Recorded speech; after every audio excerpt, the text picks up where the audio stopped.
Happy morning, all. Hope you started your journal yesterday, and today we are happily starting our day two in stress management. This is a very specific day. If you are wondering to declutter your mind and space, then this is the day for you. I just hope that you have started your gratitude journal yesterday. You started exploring your thoughts, your feelings, your goals. At least as a very base level, you put a thought. That's very important. Something is better than nothing, right? So you have started something, is what I would like to confirm from your end. Great.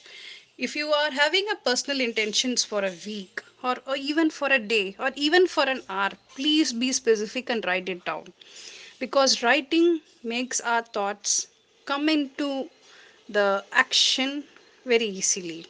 It drives us really, really well. So that's why.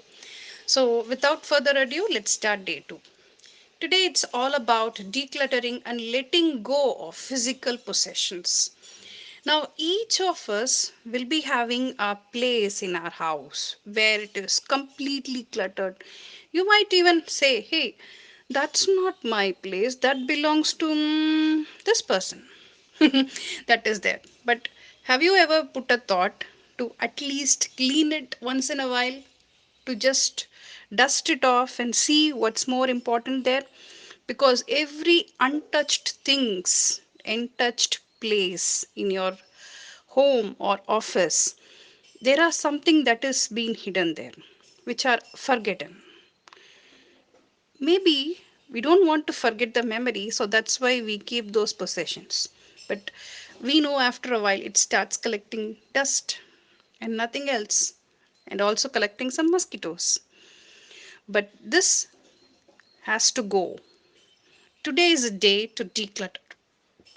You need to let go of these kind of decluttering, starting from your physical possessions to your mind obsessions.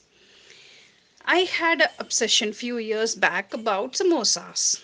I am really obsessed about it. You won't believe. Every time I go out, I had it like two, three. Sometimes I even skip meals to have samosas. But over a period of time, I realized because of this particular obsession, I forget to take other nutritious food for my meal. It seems silly, but it was a habit that I was in practicing without much thought process into it.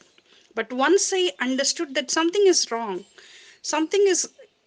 and it's going in a wrong way, even though it is giving me pleasure, I know that's not the right thing to do. So I suddenly diverted myself from a samosa to a healthy tiffin box habit. It's a small change, but it drastically improved my health in over a period of time. So, this is a small thought for you for the morning. Let's catch up in the afternoon session. Hope you are starting with the second half of your day 2 challenge in 7 days journaling challenge. Yes, now we are going to talk more about stress. If you have started journaling, now have a separate column in your journal for your stress. Write it down in words that what are the factors or situations or events that are triggering you to become stressed. Now, even prior to that, start a small column right next to the and mention it as anxiety log. Here you will be updating what are all the key factors that are making you anxious in the first place. Understand this is a trigger that made you feel anxious for that particular person, place, or situation. And if you have remember or recollect some kind of a patterns in the past that happened in the past, mention that as well in the anxiety log. Now, if you see, we have started three logs together. First is your gratitude log. Every day, start with a gratitude because that's a great start, followed by anxiety, and next You will be having a stress related log. I'll leave it to you whichever name you would like to choose for these columns, but add these three columns. Always start with gratitude in the morning, and as days go by, you can enter it as the day, as you get the points. Remember, adding these points into your journal are important, and the timing of the day depends completely on your comfort zone and your flexibility. It has nothing to do with others, it has nothing to do with any other activities at all. It is just you and your journal. Now explore yourself, ask yourself, what are the things that are making me anxious, and how do you feel when you feel anxiety? Are you feeling sad? Are you feeling unable? Are you feeling tired? Tired in the sense of mentally or physically or emotionally? Ask yourself these questions in a more polite, in a more deep manner, so that you will dig into the answers by yourself. You don't need anyone else's support. You are the support, and you are here to guide yourself. Just take a deep breath.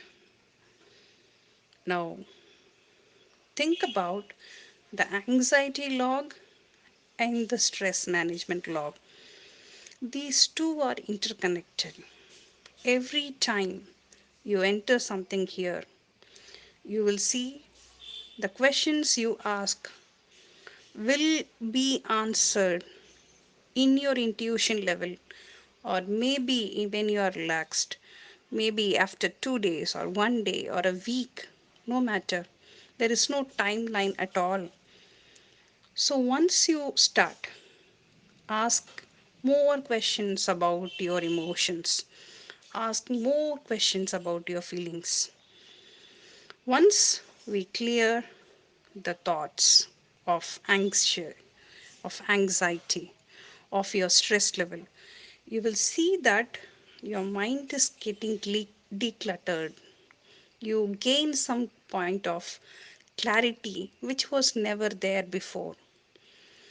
If you didn't get it on the day two, don't worry.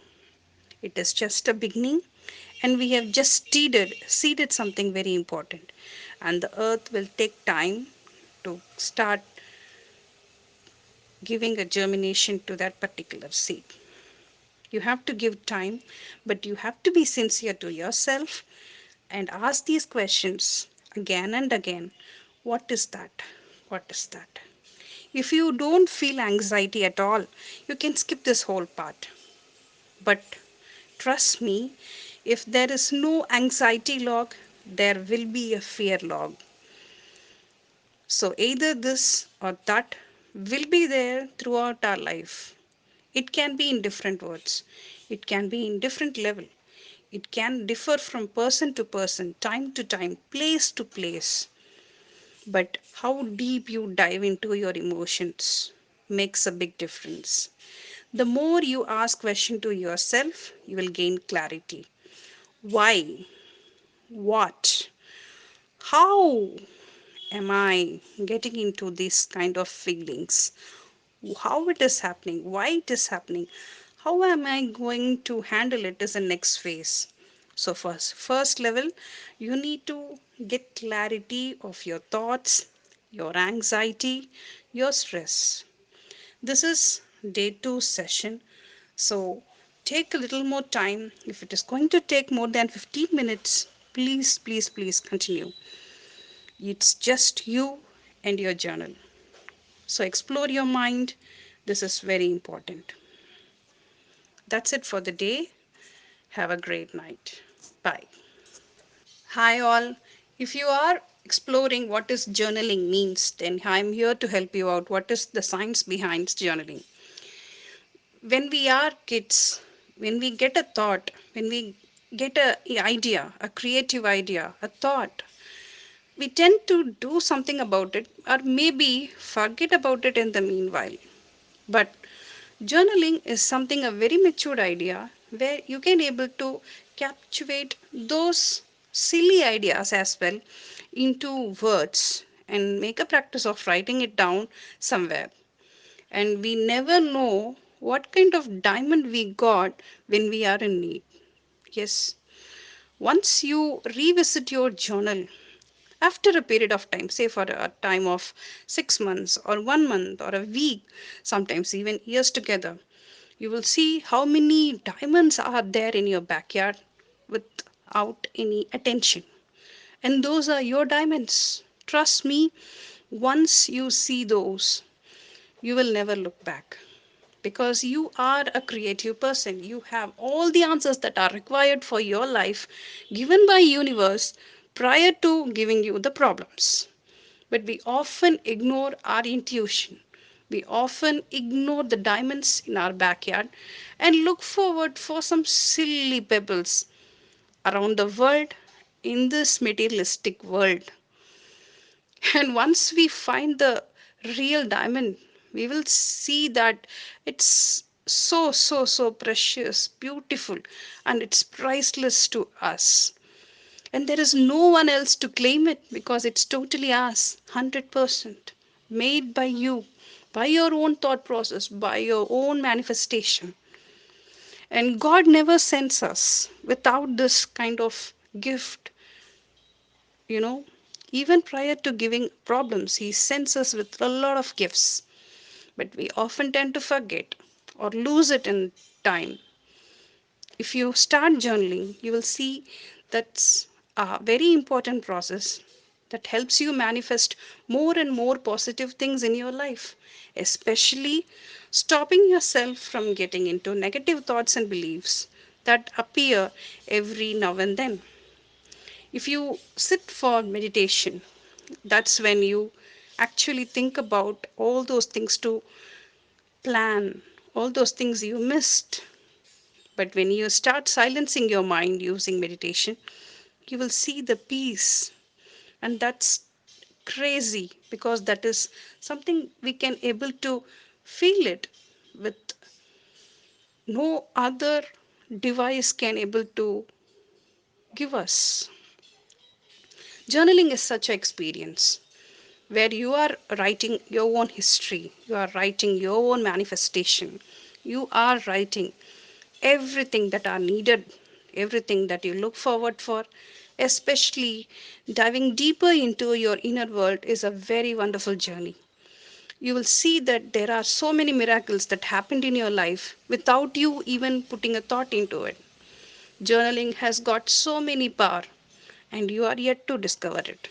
Welcome you all to this free 7 days journaling challenge for minimalistic practices.